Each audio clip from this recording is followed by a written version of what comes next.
ओम नमः शिवाय, जय श्री महाकाल। अगर आप लंबे समय से आर्थिक समस्या से जूझ रहे हैं, पैसों की बहुत ज़्यादा कमी है और उसके कारण छोटी छोटी चीज़ों के लिए आपको अपना मन मारना पड़ता है, माता लक्ष्मी का बिल्कुल भी वास नहीं है, उन व्यापार और नौकरी में भी आपको उन्नति नहीं मिल रही है, तो आपको परेशान होने की ज़रूरत नहीं है।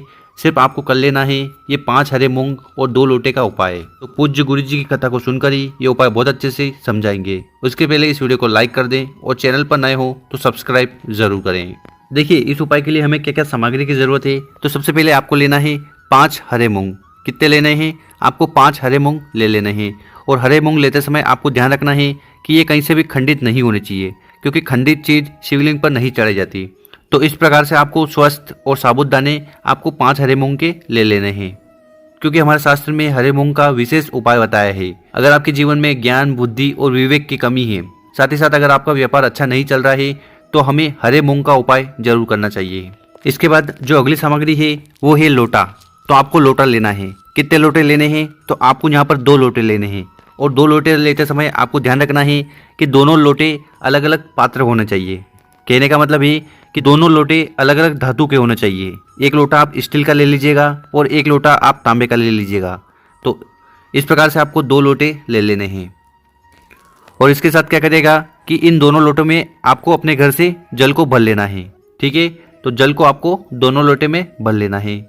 और बहुत सारे लोग कमेंट करते हैं कि हमारे घर में स्टील का पात्र नहीं है, तो उसकी जगह आप स्टील की जो कटोरी होती है ना, कटोरी तो आपके घर पे मिल ही जाएगी, तो कटोरी ले लीजिएगा।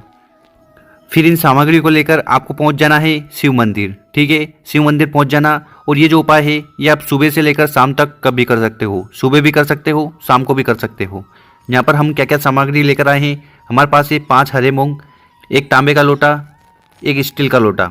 ठीक है, तो ये सामग्री हम लेकर आए हैं। अब क्या करिएगा, मंदिर में जाकर सबसे पहले आपको दक्षिण दिशा में बैठ जाना है और आपका जो चेहरा होगा, फेस होगा, वो उत्तर दिशा की ओर होना चाहिए। देखिए, ये जो उपाय हम बता रहे हैं, इस उपाय को करने का एक तरीका है, तो आपको उसी तरीके से इस उपाय को करना है। तो आप अपने घर से क्या लाए थे? आप अपने घर से लाए थे 5 हरे मूंग। ठीक है, तो इन 5 हरे मूंग को आपको शिवलिंग पर समर्पित करना है इस तरीके से। तो जो पहला हरा मूंग है उसको आपको समर्पित करना है गणेश जी के स्थान पर। तो शिवलिंग के राइट साइड गणेश जी का स्थान होता है, जहाँ पर आपको एक हरा मूंग समर्पित कर देना है। तो श्री गणेशाय मंत्र का जाप करते हुए आपको एक हरा मूंग समर्पित कर देना है। इसके बाद जो दूसरा हरा मूंग है उसको आपको माता अशोक सुंदरी वाली जगह पर समर्पित करना है।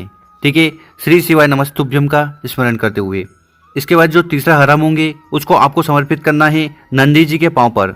तो नंदी जी का जो उठा हुआ पांव होता है ना, यहाँ पर आपको तीसरा हरा मूंग समर्पित कर देना है श्री शिवाय नमस्तुभ्यम का स्मरण करते हुए।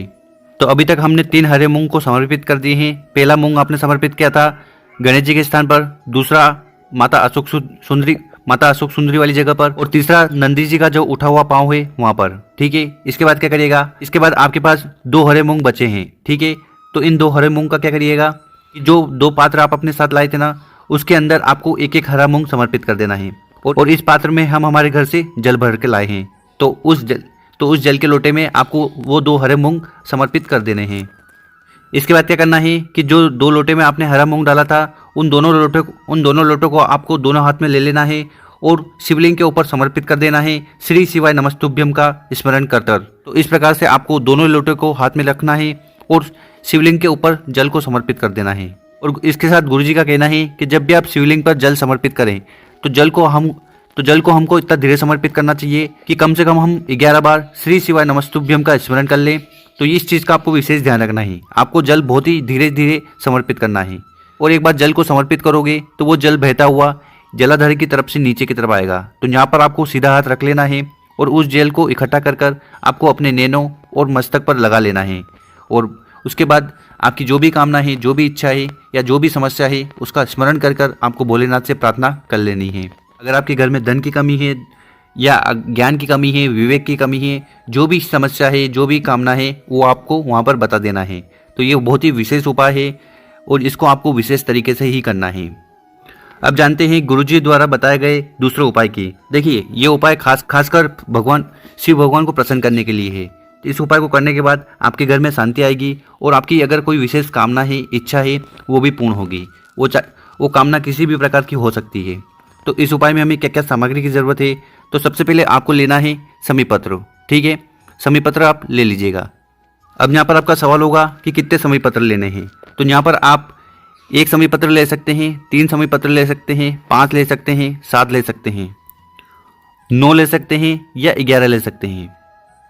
तो कहने का मतलब है कि आप 1 भी ले सकते हैं और 11 भी ले सकते हैं।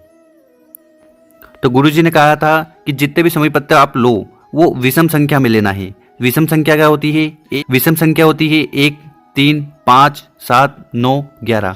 तो इस विषम संख्या में आपको समी के पत्ते लेने हैं। और जब हम बात करते हैं समी का पत्ता, तो ये आप यहाँ पर देख रहे हो ना स्क्रीन पर, ये पूरा एक समी का पत्ता कहलाता है। ऐसा नहीं है कि आप ये इतना सा ले लो तो ये वाला समी का पत्ता नहीं कहलाता। तो गुरुजी का कहना है कि जब भी समी का पत्ता ले तो आपको इस प्रकार से पूरा एक समी का पत्ता लेना है। इसके बाद जो अगली सामग्री है वो है शहद। तो आपको शहद ले लेना है। कितना लेना है? तो आपको 1 या 2 चम्मच शहद ले लेना है, इतना काफ़ी है। और इसके बाद जो अगली सामग्री है वो है 1 लोटा। ठीक है, आप 1 लोटा ले लीजिएगा और लोटा तांबे का होना चाहिए। तांबे का लोटा आपको लेना है और उसमें आपको अपने घर से जल को भर लेना है। गुरुजी का कहना है कि जब भी हम अपने घर से जल को लेकर शिवलिंग पर समर्पित करते हैं तो इससे हमारे घर के जो दोष है, समस्या है, वो खत्म होती है। और जो जल आप ले जाओ घर से वो मटके से ले जाइएगा। आपके घर पर जो मटका होता है, पानी का स्रोत होता है, वहाँ से आपको जल को ले जाना चाहिए। अब इन सामग्री को लेकर आपको पहुँच जाना है शिव मंदिर। ठीक है, और ये उपाय आप सुबह भी कर सकते हो और अगर आपको समय मिले तो शाम को भी कर सकते हो। तो समय की कोई भी पाबंदी नहीं है। इसके बाद क्या करिएगा, आपको नॉर्थ डायरेक्शन, उत्तर दिशा की तरफ मुँह कर खड़े हो जाना है और इस उपाय को करना है। तो यहाँ पर हमारे पास है समी के पत्ते। तो ये समी के पत्ते आप अपने हिसाब से लाए होंगे। 1 भी हो सकता है, 3 भी हो सकता है, 5 भी हो सकता है, 9 भी हो सकता है और 11 भी हो सकता है। जितने भी आप समी के पत्ते लाए हैं उनको आपको अपने पास रख लेना है। और इसके बाद हम लाए हैं शहद और 1 लोटा जल। तो क्या करिएगा, सबसे पहले ये लोटा जल है, इसको आपको शिवलिंग के ऊपर समर्पित कर देना है श्री शिवाय नमस्तुभ्यम का स्मरण करते हुए।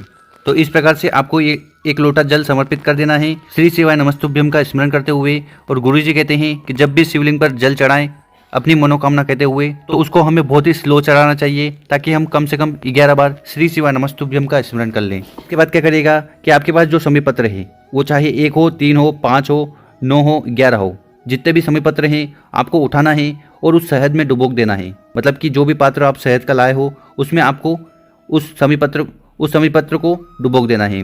तो यहाँ पर आपके पास जितने भी समी पत्र हैं उनके ऊपर आपको अच्छे से शहद का लेपन कर देना है। ठीक है, कर दिया। अब इसके बाद क्या करिएगा, तो फिर उन समी पत्र को लेकर आपको शिवलिंग के ऊपर इस तरह से उनको आपको चिपका देना है, उनका श्रृंगार कर देना है। तो यहाँ पर आप देख सकते हो कि कितनी बढ़िया तरीके से हमने शिवलिंग का श्रृंगार किया है समी के पत्तों से। तो इस तरह से आपको श्रृंगार कर देना है। ठीक है, पर हाँ, अगर आप अपने घर से सिर्फ 1 पत्ता लाए हो समी का तो उसको आपको शिवलिंग के ऊपर समर्पित कर देना है। और अगर आप 3 लाए हो, 5 लाए हो, 9 लाए हो या 11 समी पत्र लाए हो तो उनका फिर आपको इस प्रकार से श्रृंगार कर देना है। तो भगवान शिव कहते हैं कि जो भी व्यक्ति किसी पवित्र दिन अगर समी के पत्तों को लेकर मेरे शिवलिंग पर श्रृंगार कर देता है तो इस व्यक्ति के जीवन में जो धन धान्य की कमी रहती है, जो समस्या रहती है, उसे मैं खत्म कर देता हूँ। तो इस उपाय को कर देखिएगा। अगर आपके घर में समस्या है, वो धन की हो, दौलत की हो, व्यापार से हो या कोई बीमार हो, तो वो सारी समस्या शिव जी खत्म करेंगे।